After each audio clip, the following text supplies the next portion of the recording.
సింహరాశి. ఈ మాసం ఈ సింహరాశి వారికి గురువు శుభులవుతున్నారు. కావున అనుకోని సంఘటనలు ఎదురయ్యే అవకాశాలు కూడా ఉన్నాయి.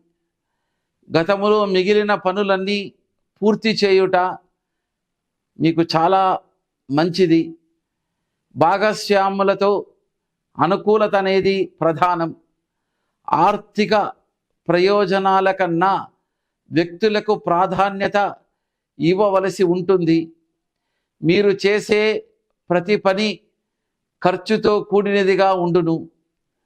తగిన జాగ్రత్త అవసరం. అట్లే గాయత్రీ దేవి ఉపాసనము చేసిన అంతా శుభాలు కలుగును. నూతన కార్యాలనైతే వాయిదా వేయుట చాలా మంచిది. మంగళవారం నాడు లేదా స్వాతి నక్షత్రమున లక్ష్మీ నరసింహస్వామి దర్శనము చేయించిన దోషాలు తొలగి ఈ మాసమంతా సుఖముగా ఉండే అవకాశాలు ఎక్కువ కలుగుచున్నాయి.